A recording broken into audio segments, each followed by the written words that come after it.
Hello students, this is Mohit Parashar from competition NEET या physics faculty. ठीक, अच्छा, आज मैं जो बात करने वाला हूँ वो बेसिकली बात करने वाला हूँ 10th क्लास स्टूडेंट से जिन्होंने अभी अभी 10th पास किया है। ठीक है, या फिर मे बी वो 10th में हो सकते हैं, वो भी मेरी बात सुन सकते हैं। ठीक, मुझे क्या बोलना है, मुझे बोलना है आपको कि आप जब 10th क्लास में हैं, ठीक है, और आप जब 11th में मूव करेंगे, ठीक है, सो ये जो ट्रांजिशन है 11th टू और 10 टू 11th का, उस ट्रांजिशन में जो आपके दिमाग में बहुत सारे सवाल आते हैं, आप उनको कैसे हैंडल करोगे, उनको कैसे कोप अप करोगे, उससे रिलेटेड आज मैं आपसे बात करने वाला हूं। So today's my topic of discussion is basically how to cope up transition from 10th to 11th। जब आप 10th से 11th में जाएंगे तब अपने जो ट्रांजिशन फेज है, ठीक है, उस फेज को आप कैसे क्लियर कर पाएंगे, आपके दिमाग में क्या क्या सवाल हो सकते हैं, उन सब से रिलेटेड बात करता हूं। ठीक, अच्छा, उससे पहले एक छोटी सी बात जो आपको बताना है। ठीक है, जैसा आप जानते होंगे कि हमारे सारे के सारे जो लेक्चर्स हैं, ठीक है, वो YouTube पर फ्री आपके लिए अवेलेबल हैं। अगर आप चाहें तो उन सारे लेक्चर से अपनी पूरी नीट की study from very first topic to last topic easily कर सकते हैं। इन केस अगर आप ये चाहते हैं कि आपकी केयर हम करें, मींस आपका पैम्पर हम करें, उस केस में आप ये देखिए कि हमारे पास कुछ पेड बैचेस भी हैं, ठीक है, जिसके अंदर आपको बहुत सारे अलग फीचर्स भी मिल जाएंगे। ठीक है, अच्छा, उन फीचर्स से रिलेटेड बातें जो हैं वो डॉक्टर पूनम मैम ने लास्ट लेक्चर में आपको बता दी होंगी। उन्होंने लास्ट वीडियो में ये सारी चीजें बताई थी, आप उसको भी जाके देख सकते हैं हमारे चैनल कॉम्पिटिशन नीट से। ठीक, इसके अलावा आपको एक पेड बैच के बारे में और बता देता हूं। ठीक है, 29 जुलाई से हमारा एक और paid batch for 11th class students basically आरंभ सेकंड स्टार्ट हो रहा है। ठीक, इस जो बैच है इसके जो रजिस्ट्रेशंस हैं वो भी अभी ओपन है, so you can get them.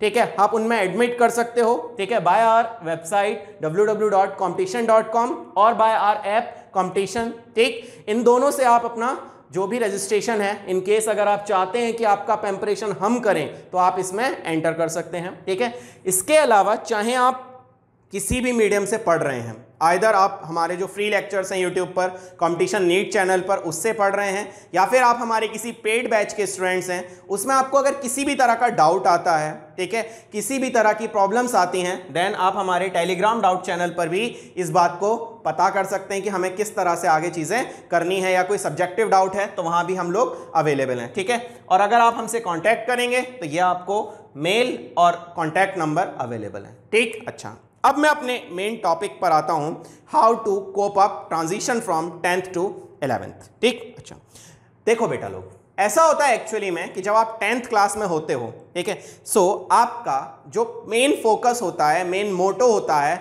वो होता है आपका बेसिकली रिलेटेड टू बोर्ड्स। ठीक है, उस केस में आप जिसमें बात करते हो वो कंडीशन होती है आपकी रिलेटेड टू बोर्ड्स। क्यों? 10th क्लास के अंदर, ठीक है, मेनली हम जिस पर फोकस करते हैं वो है आपका बोर्ड्स। ठीक, अच्छा, जब हम बोर्ड्स में होते हैं, ठीक, तो हमारे पास लिमिटेड सोर्सेज होते हैं। ठीक है, जो बुक्स हैं हमारी वो फिक्स्ड होती हैं। ठीक है, इसके अलावा हमारे जो नोट्स हैं वो हमारे फिक्स्ड होते हैं, और जो हमारा एग्जाम है, ठीक है, वो भी इन्हीं बुक्स में से आता है और इन्हीं नोट्स में से आपका एग्जाम आता है। ठीक है, अच्छा, हम उस एग्जाम को जाके इजीली दे आते हैं। ठीक, अच्छा, जब बोर्ड एग्जाम की बात आती है तो बोर्ड एग्जाम में हम इजीली इन्हीं नोट्स को या फिर बुक्स को पढ़ के, ठीक है, जो भी हमने डेरिवेशन या फिर जो न्यूमेरिकल्स हमें क्लास में कराए गए थे वही न्यूमेरिकल्स आपके बोर्ड में बेसिकली आ जाते हैं, ज्यों के त्यों ही। ठीक है, डिजिट भी कभी कभी तो चेंज नहीं होता है, ठीक है ना। अच्छा, लेकिन जब मैं इसके रिस्पेक्ट में किसी कॉम्पिटिटिव एग्जाम की बात करता हूं, ठीक है, जब मैं इसके रिस्पेक्ट में किसी कॉम्पिटिटिव एग्जाम की बात करता हूं, लाइकवाइज अगर मैं नीट की बात करता हूं, तो इससे कैसे डिफरेंट है इस फेज से नीट एग्जाम। ठीक, देखो मेरी बात सुनो बेटा लोग, जब आप बात करते हो, ठीक है, नीट की, तो यहां पर इंस्टीड ऑफ क्वेश्चंस, आपको यहां क्वेश्चंस को लर्न करने की बजाय यहां पर आपको सीखना होता है बेसिकली कंसेप्ट। यहां जो आपको सीखना होता है वो सीखना होता है कंसेप्ट। ठीक है, अच्छा, आप जो पढ़ोगे आएगा उसी में से, लेकिन जो आपने पढ़ा है वो नहीं आएगा। ठीक, मेरी बात समझ रहे हो ना। मेरा कहने का मतलब यह है कि आपने अगर 99 क्वेश्चंस किए ना, देयर मे बी पॉसिबल कि वहां 100th क्वेश्चन आ जाए, which you have not done from your hands. आपने जो अपने हाथों से किया है वो क्वेश्चन आए, इस बात की कोई गारंटी नहीं है। ठीक है, लेकिन आपने जितने कंसेप्ट्स किए हैं, जितनी आपने तैयारी की है, उस पैटर्न का ही क्वेश्चन आपको नीट एग्जाम में मिलेगा। ठीक है, इस बात का एश्योरेंस मेरे पास है कि जितने क्वेश्चंस मैं कराऊंगा उसी पैटर्न का, उसी जो कंसेप्ट्स हैं जिनको मैं सिखाऊंगा, उन्हीं से रिलेटेड आपको क्वेश्चंस नीट एग्जाम में मिलेगा। ठीक है, अच्छा, तो क्या जरूरी है यहां पर इंस्टीड ऑफ लर्न, जो भी आप यहां पर रट रहे थे, जो भी आपकी किताबें जो हैं जिनमें आप अपने आप को झोंके पड़े थे, ठीक है, वहां पर आपको यहां जो है सिर्फ और सिर्फ कंसेप्ट सीखने हैं। पूरे फिजिक्स में ज्यादा से ज्यादा, मैक्सिमम टू मैक्सिमम आप 150 से 200 कंसेप्ट्स अगर कंप्लीट करेंगे तो आपको कंप्लीट नीट की प्रिपरेशन एक टाइप से हो जाएगी। हाँ, लेकिन यहां पे आपको अगर 200 क्वेश्चन कंप्लीट कर लिए तो उन 200 क्वेश्चन में इतना पक्का है कि आपकी 90 to 99% तक भी आपकी परसेंटेज हो सकती है, और भी ज्यादा होती है यार आजकल तो। ठीक है, लेकिन यहां पर क्या कंडीशन है कि अगर आपने कंसेप्ट्स को सीख लिया, in that case you can get your goal. But अगर आप सिर्फ क्वेश्चंस को रटने में रहेंगे, जैसा आपका 10th क्लास का सिनारियो था, अगर वैसे ही सिनारियो से आप 11th में पढ़ने की कोशिश करेंगे तो आपका जो गोल है वो थोड़ा सा आपसे दूर हो सकता है। लेकिन आपको करना क्या है, आपको सिर्फ और सिर्फ कंसेप्ट्स पर फोकस करना है। ठीक है, बुक्स यहां भी होंगी, नोट्स यहां भी होंगे आपके, ठीक है, लेकिन ये नोट्स जो होंगे ना वो नहीं होंगे जिनसे क्वेश्चन आए, एग्जैक्ट क्वेश्चन नहीं आएगा। ठीक है, जैसा आपने पढ़ा है, अगर आपने 30 क्वेश्चन किए हैं तो वहां 31वां भी आ सकता है, कंसेप्ट सेम होगा लेकिन क्वेश्चन डिफरेंट होगा, डाटा चेंज हो सकता है। ठीक है ना, तो इस चीज को आपको अपने दिमाग में रख के आगे बढ़ना है। ठीक, कि हमें यह भूल जाना है कि वी आर टॉपर्स, हम टॉपर हैं। ठीक है भैया, आप टॉपर हो गए, बोर्ड एग्जाम के टॉपर हो गए आप। ठीक है, मैंने मान लिया आप टॉपर हो, आपके 99.99% भी हो सकते हैं, बट जब आप यहां आओगे तब आपको एक अलग जो रण है उसके अंदर अपना मुकाबला खेलना है। ठीक है, ये बिल्कुल डिफरेंट पार्ट है जिस तक अभी तक आप कोप अप करके आए हो। अब इससे इस ट्रांजिशन को आपको किस तरह से टैकल करना है वो समझिए जरा। ठीक, देखो मेरी बात, अब थोड़ी सी और बात करता हूं, सुनो नेक्स्ट। ऐसे कह रहा था मैं आपसे कि जब आपने आगे बात की है तो आपने ये बताओ 9th 10th में जब आप थे तो आपने कौन से टॉपिक्स पढ़े। मैं फिजिक्स का फैकल्टी हूं, मैं फिजिक्स की बात करूंगा, बाकी मैं तो चलो आपने बहुत अच्छा किया होगा, मुझे नहीं पता है उनके ज़्यादा टॉपिक्स तो चलो पता है, ऐसा नहीं है, लेकिन फिर भी मैं आपसे बात करता हूं। तो देखो, आपने 9th क्लास में कौन से टॉपिक्स किए हैं। सबसे पहले आपने मोशन किया है।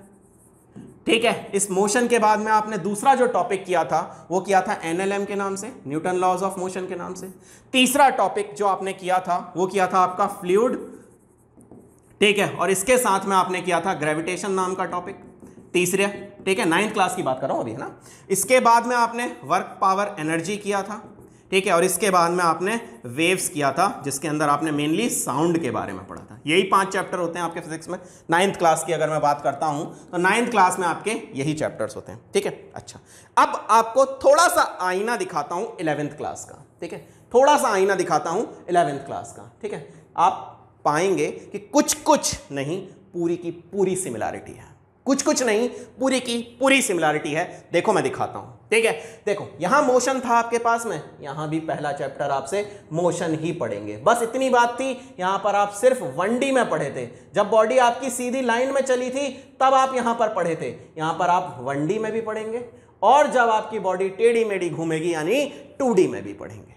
ठीक, अच्छा, यहां आपने जब NLM की बात की थी तो NLM में आपने यहां पर जितना पार्ट पढ़ा था उसी पार्ट को एनहांस करके आप यहां पर नेक्स्ट पार्ट पढ़ेंगे। ठीक, यहां आपने WPE पढ़ा था, यहां भी आप WPE पढ़ेंगे। यहां आपने ग्रेविटेशन पढ़ा था, यहां भी आप ग्रेविटेशन पढ़ेंगे। ठीक है, यहां पर आपने फ्लूइड पढ़ा था, यहां भी आप फ्लूइड पढ़ेंगे। यहां पर आपने वेव्स पढ़ा था, यहां भी आप वेव्स और साउंड वेव्स दोनों पढ़ेंगे। ठीक है, इनके अलावा 2 से 3 पार्ट और एक्स्ट्रा पढ़ने होंगे जो आपने पिछली क्लासेस में पढ़े हैं। जैसे आपने 6th 7th 8th में हीट का पार्ट पढ़ा होगा, यहां हीट ऐड होगी। ठीक है, आपने थोड़ा बहुत जो नया पार्ट 1-2 आ जाएंगे, ठीक है, उनमें क्या होगा, जैसे यहां फ्लूइड पढ़ा था ना, वैसे एक टॉपिक और पढ़ने को मिलेगा, सॉलिड प्रॉपर्टीज। जब फ्लूइड की पढ़ी थी वैसे ही फ्लूइड आपको यहां पर पढ़नी पड़ेंगी आपको सॉलिड्स के बारे में। आपने यहां सर्कुलर मोशन पढ़ा था मोशन इन 1D में, यहां भी सर्कुलर मोशन आएगा। यहां पर आपने रिलेटिव मोशन पढ़ा था, यहां भी रिलेटिव मोशन आएगा। भैया कोई अंतर नहीं है टॉपिक्स वाइज देखा जाए तो।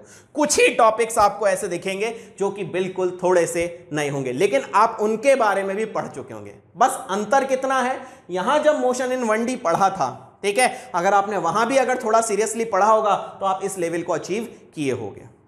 ठीक है, जैसे कुछ कंपटीशंस होते हैं 9th-10th में, जैसे IJSO की बात कर लेता हूं, या फिर जो आपके फिजिक्स ओलंपियाड, केमिस्ट्री ओलंपियाड, या फिर NTSC वगैरह के लिए अगर आपने उनकी प्रिपरेशन यहां की होगी 9th में, then you can get also the questions of 11th part. ठीक है, आपने वहां भी 11th का काफी सारा पार्ट जो है वो जरूर देखा होगा, जहां तक मुझे लगता है। ठीक, अच्छा, इसके आगे अगर मैं इसी तरह से 10th और 12th का कंपैरिजन आपके सामने रखूं ना, तो वो भी बिल्कुल वैसा का वैसा ही दिखेगा भैया, कोई अंतर उसमें भी आपको नहीं लगेगा। देखो जरा, यहां सबसे पहले पढ़ा था लाइट, यहां भी पढ़ना है भैया लाइट। ठीक है, यानी जो ऑप्टिक्स आपने यहां पर पढ़ी थी, लाइट की स्टडीज बेसिकली ऑप्टिक्स, उसी ऑप्टिक्स को यहां भी पढ़ना है। ठीक, अच्छा, यहां पर आपने इलेक्ट्रिसिटी पढ़ी थी, यहां भी आपको इलेक्ट्रिसिटी पढ़नी है। बस यह है कि इलेक्ट्रिसिटी के यहां पर एक ही पार्ट था, यहां पर दो हो जाएंगे बस। एक इलेक्ट्रोस्टैटिक्स, यहां पे आपने चार्ज को जब पढ़ा था तो चार्ज की स्टडी तो यहां भी की थी, अब चार्ज की स्टडी आपको यहां भी करनी है। ये 10th पार्ट था, ये आपका 12th का पार्ट है। जब आप यहां इलेक्ट्रिसिटी पढ़े थे तो आपने ये माना था कि सिर्फ आप एक पार्ट पढ़े थे, दैट इज करंट इलेक्ट्रिसिटी। और अगर आपने कहीं किसी अच्छे कंपटीशन की प्रिपरेशन की होगी तो आपको इलेक्ट्रोस्टैटिक्स भी पढ़ाई गई होगी कि जब चार्ज आपका रेस्ट में रहता है तब वो कैसा बिहेव करता है, आपने तब भी पढ़ा होगा, अब भी पढ़ोगे। ठीक, करंट इलेक्ट्रिसिटी, जब चार्ज चलने लग जाएगा, ये आपने सब वहीं पढ़ा होगा, उसी चीज को थोड़ा सा आगे बढ़ा के यहां पढ़ा देंगे। तो बेटा लोग 10th से और 11th में जब जाओगे ना और 12th में जब जाओगे, बेटा टॉपिक्स में डिफरेंस नहीं होगा, टॉपिक्स में ज्यादा अंतर नहीं आता है। मेन अंतर जो आता है वो आता है बस खाली आपकी अंडरस्टैंडिंग लेवल में। आप वहां पर सिर्फ और सिर्फ ये पढ़ के आते थे बेटा लोग कि कितना हमें ये क्वेश्चन दे दिया, इसको रटेंगे, आंसर आ जाएगा। ठीक है, यहां मे भी पॉसिबल वैसा ना हो, क्यों? क्योंकि आपको यहां कंसेप्ट सिखाऊंगा, ये नहीं सिखाऊंगा कि ये क्वेश्चन रट जाओ एग्जाम में आएगा ना, ये नहीं सिखा सकते। यहां पर क्या सीखोगे आप, यहां ये सीखोगे आप कि ये कंसेप्ट जो है वो किस तरह से आपको अप्लाई करना है किसी क्वेश्चन में। ठीक है, तो पहले कंसेप्ट सीखो, फिर उसका अप्लाई करना सीखो, काम खत्म हो गया। आपके नीट आपके साथ होगा। ठीक है, 2 साल बाद जब आप खड़े होगे ना तो आप किसी एक मेडिकल कॉलेज के अंदर बहुत रेप्यूटेड के अंदर खड़े होगे, अगर आप सारी बातें जो मैं कह रहा हूं उनको मानते हो पूरे 2 साल तो। ठीक, अच्छा, इसके बाद में अगला क्या आता था, इसके बाद में आता था मैग्नेटिक इफेक्ट ऑफ करंट। भैया यहां भी यही है, भैया यहां भी यही है, जो यहां पर था वही मैग्नेटिक इफेक्ट ऑफ करंट यहां भी है। MEC लिख देता हूं छोटा सा, magnetic effect of current, magnetic effect of current. ठीक, यहां पर करंट आपने एक ही पढ़ा था DC, यहां पे एक और पढ़ने को मिल जाएगा AC। ठीक है, थोड़ा सा एक चैप्टर जो आपने यहां पर इसी चैप्टर के अंदर एक पार्ट पढ़ा होगा इलेक्ट्रोमैग्नेटिक इंडक्शन, वो यहां चैप्टर बन गया। हाँ, 12th में आपको एक नया पार्ट जो पढ़ना होगा वो होगा मॉडर्न फिजिक्स का। तो ये जो मॉडर्न फिजिक्स का पार्ट है ना बेटा, ये अगर आप पढ़ते हो तो आप याद रखिएगा कि इस पार्ट से आसान इन पूरी फिजिक्स के अंदर कुछ नहीं है। क्यों? क्योंकि फार्मूला बेस्ड पार्ट है, और हमें तो वैसे भी फार्मूला अगर पता हो तो आंसर निकालने में बड़ा मजा आता है। तो वो काम अगर आपको करने को मिल जाए तो अपनी तो वाही वाह। और दूसरी बात, ऐसा कभी नीट में नहीं हुआ कि मॉडर्न फिजिक्स से 3 से 4 क्वेश्चन से आपको कम मिले हों। ठीक है, दैट्स वाई आसान पार्ट से भी आपको आसानी से मार्क्स मिल सकते हैं। ठीक है, ना ज्यादा मेहनत, बहुत ज्यादा कुछ भी कैंपेन नहीं करना है और उसके बेसिस पर काम हो जाएगा। ठीक, अच्छा, अब और सुनो चीजों को। ठीक, अभी तक मैंने आपसे बताया कि जो आपने 10th 9th में पढ़ा है उसी पार्ट को थोड़ा सा इन्हांस करके, ठीक है, आपको 11th और 12th में पढ़ना है। जैसे चलो 10th अभी पास किए हो, पता होगा, ठीक है, कुछ का तो RBSC वगैरह या कुछ जो बोर्ड्स हैं उनका एग्जाम तो अभी मतलब रिजल्ट तो आने में भी 1-2 दिन में। ठीक है, अब जैसे देखो, अगर आपसे बोलता है कि ये आपका लेंस है, ठीक है, इसके पास यहाँ कोई एक ऑब्जेक्ट रखा हुआ है, ठीक है, अच्छा, अब इसकी इमेज कहां बनेगी? ये आपने 10th क्लास के अंदर करा था। मैंने क्या किया, इस लेंस को यहां से काट दिया। इस लेंस को जब मैंने यहां से काट दिया तो मेरे पास में अब यही पार्ट बचा ना बेटा लोग, ये पार्ट बचा, और इसका जो काटा हुआ हिस्सा है उसको मैंने यहां रख दिया। इसका जो काटा हुआ हिस्सा है उसको मैंने यहां रख दिया। अब तुमसे पूछ रहा है कि इससे और इससे दोनों से बनने वाली इमेज बता दो। अरे यार कुछ भी तो नहीं था, जो क्वेश्चन यहां किया था उसी को तो यहां दे दिया। यहां एक लेंस था, यहां दो बना दी, कोई फर्क नहीं है। ये जैसे सॉल्व होगा कंसेप्ट वैसा का वैसा ही यहां भी है। आना क्या चाहिए, कंसेप्ट आना चाहिए। और कोशिश करो कि जितनी ज्यादा प्रैक्टिस मेरे साथ करते रहोगे फिजिक्स में, उतना ही ज्यादा अच्छा स्कोर कर पाओगे। ठीक, तो ट्रांजिशन जो है, ठीक है, उसमें आपको इस बात का ध्यान रखना है। ठीक है, अच्छा, और देखो अगली बात एक और छोटी सी बताता हूं। ऐसे सुनो यारा कि जो फिजिक्स का पूरा पार्ट है, ठीक है, जो फिजिक्स का पूरा पार्ट होता है, उस फिजिक्स के पूरे पार्ट के अंदर आपको एक चीज ध्यान रखनी होती है। ठीक है, और वो चीज क्या है उसको भी सुनो जरा। सो बेटा लोग क्या बोल रहा है कि जो फिजिक्स का पार्ट है आपको, ठीक है, इसके अंदर अपने को दो पार्ट्स पूरे करने होते हैं। ठीक है, एक करना होता है जो बेसिक मैथमेटिकल टूल्स है वो, और दूसरा पार्ट जो करना होता है वो करना होता है आपको फिजिक्स के जो कंसेप्ट्स हैं वो। ठीक है, अब क्या होता है कि आप इनिशियली, ठीक है, जब बात करते हैं तो उस केस में क्या कंडीशन आती है अपने पास कि हमें स्टार्टिंग में, ठीक है, जब हम नीट में एडमिशन लेते हैं 11th क्लास में, तो हमें क्या करना होता है कि हमें ये कोशिश करनी होती है कि जो इनिशियल पार्ट है उसके अंदर जितना भी फिजिक्स के अंदर मैथमेटिक्स यूज हो रहा है उस पूरे मैथमेटिक्स को आप एक बार में पढ़ लो। ऐसी मेरी कोशिश होती है। तो उसके लिए मुझे क्या करना होता है कि आपको इनिशियली ये मैथमेटिकल टूल्स का पार्ट कराना होता है। अब कुछ लोगों को ये लगता है कि भाई ये तो मैथ्स है, हम तो बायो में आए इसीलिए थे कि हमें मैथ्स ना पढ़ना पड़े। बेटा एक बात सुनो मेरी, हमें थोड़ा कम पढ़ना है, मैंने मान लिया आपको थोड़ा सा कम पढ़ना है, लेकिन मैथ्स का जो पार्ट फिजिक्स के अंदर यूज होगा या कैलकुलेशन जो केमिस्ट्री के अंदर होगी वो तो पढ़ोगे कम से कम। कि बिल्कुल मैथ्स को छोड़ दोगे, नहीं, थोड़ा सा भी अगर ये पार्ट जो है आपने स्ट्रॉन्ग कर लिया ना, मैं आपको गारंटी देता हूं कि अगले आने वाले 2 साल में फिजिक्स कंसेप्ट्स अगर आप ना सीख जाओ सारे के सारे तो मुझे बता देना। लेकिन आपको ये जो मैथमेटिकल टूल्स का इनिशियल पार्ट है ये तो जरूर करना ही पड़ेगा। ठीक है, अब इस पार्ट को कराने के लिए मैं बहुत धीमे धीमे आपके सामने सारे लेक्चर्स लाता हूं। ठीक, उन लेक्चर्स में अगर आपको ये लगता है कि नहीं हमें तो ये थोड़ा टफ लग रहा है, तो आप उस टाइम क्या कोशिश करोगे कि नहीं हम अभी ना मैथ्स छोड़ दो, मतलब बायो छोड़ देते हैं, किसी आर्ट्स या कॉमर्स या फिर किसी और सब्जेक्ट को लेते हैं। बेटा नहीं, ऐसा नहीं करने का है। इनिशियल अगर 2 महीने तुमने कोप अप कर लिया, तुमने इनिशियल के 2 महीनों के अंदर, और एक और बात बताता हूं, ये जो इनिशियली 2 महीने का जो स्ट्रगल है ना, ये हर किसी की लाइफ में आता है। आप किसी भी बड़े से बड़े पर्सन का नाम ले लीजिए, ठीक है, चाहे आप किसी बड़ी से बड़ी फैकल्टी का नाम ले लीजिए, उसने भी ये फेज जरूर ट्रांजिट किया होगा। क्यों? क्योंकि भैया पढ़ा तो सब नहीं होगा ना। 10th क्लास के अंदर आपको पता है कि साइंस की सिर्फ एक बुक होती है।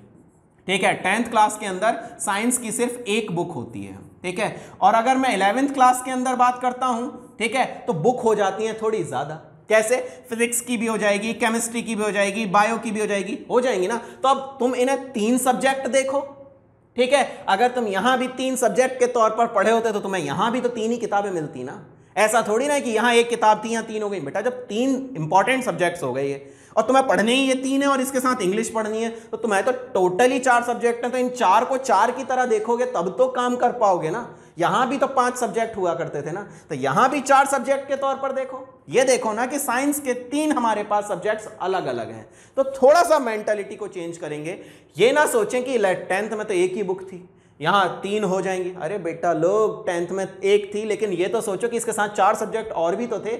यहां एक बुक है, मान लिया यहां 3 बुक है, लेकिन ये 3 तो 3 सब्जेक्ट है ना तुम्हारे। ऐसा थोड़ी ना है कि ये 3 सब्जेक्ट नहीं है। तो उस केस में आपसे बात करने की कोशिश कर रहा था कि यहां आपको इनिशियली जो 2 मंथ्स का पीरियड होता है, इस 2 मंथ के पीरियड में आपको थोड़ा सा अपने आप को पेशेंस के साथ आगे बढ़ाना होता है। अगर आप ये 2 महीने जो होते हैं ना, इनको अगर आप स्ट्रगल कर गए, ठीक है ना, तो मैं आपको गारंटी देता हूं कि after 2 years you will surely get your dream. उसके बाद आपको आपका ड्रीम पक्के से मिल जाएगा। लेकिन अगर आप ये सोच के बैठ गए कि नहीं हम ये सब्जेक्ट अभी नहीं करते हैं, ये तो हमसे नहीं हो रहा, तो बेटा लोग आगे भी नहीं होगा कभी। आगे भी आपको बहुत ज़्यादा दिक्कतें आनी पड़ेंगी। फिर आपका जो ड्रीम है वो 2 की बजाय हो सकता है 3, फिर हो सकता है 4, फिर हो सकता है 5। नीट में तो 7-7 8-8 साल वाले भी मेरे पास अवेलेबल होते हैं। ठीक, तो इस बात को ध्यान रखना होता है कि ये इनिशियल 2 मंथ का जो स्ट्रगल है आपने अगर कर लिया, और ये सब करते हैं, ऐसा नहीं कि आप इकलौते जो मानुस हैं जिसको ये स्ट्रगल करना पड़ेगा, बेटा सब करते हैं और सबको ये काम पूरी तरह से करना होता है। और अगर ये स्ट्रगल सह गए ना और इसे एंजॉय कर लिया स्ट्रगल को, you will be a star. आप एक स्टार बन के 2 महीने बाद में निकलोगे। तो इनिशियल 2 महीने में आपको कंप्लीट पेशेंस के साथ में मेहनत करनी होती है, और उसके बाद जब आप आगे बढ़ेंगे ना, you will completely get a lot of, जो भी आपको चाहिए उतना सारा मिलेगा कि आप पता भी नहीं कर सकते। और आपका ड्रीम पक्का, जो भी आपने किसी भी इंस्टीट्यूट को आपने अपने माइंड में बसा रखा होगा, वो आपको श्योर मिलेगा। ठीक है, तो ये कुछ बातें थी जो मुझे आपसे करनी थी आज। ठीक, तो इसको थोड़ा सा आप अपने माइंड में रखिएगा। अच्छा, अगर आप ये चाहो कि मैं आपकी पैम्परिंग करूं, मैं देखूं कि आप कितना पढ़ रहे हो कितना नहीं पढ़ रहे हो, आपका प्रॉपर टेस्ट लूं, उसके लिए एक नया बैच 11th क्लास के लिए आरंभ 2nd जो है वो स्टार्ट हो रहा है। ठीक है, from 29 July you can join us via website और ऐप, और you can call our telecallers by the numbers given here. ठीक है, इनसे आप कांटेक्ट कर सकते हैं। इन केस अगर आप नहीं चाहते हैं कि हम आपकी पैम्परिंग करें, तो आप हमारे free YouTube channel competition NEET से भी पढ़ सकते हैं। वहाँ सारे के सारे लेक्चर्स जो हैं वो आपको अवेलेबल हैं। ठीक है, तो आप वहाँ से पढ़ सकते हैं। और आप, ये हमारा टेलीग्राम ग्रुप है जिस पे आप अपने सारे डाउट्स जो हैं वो हमसे डायरेक्टली पूछ सकते हैं। ठीक है, सो आई होप जो मैं समझाने के लिए आया था वो आपको समझ पाए होंगे। ठीक है, बाय बाय, टेक केयर।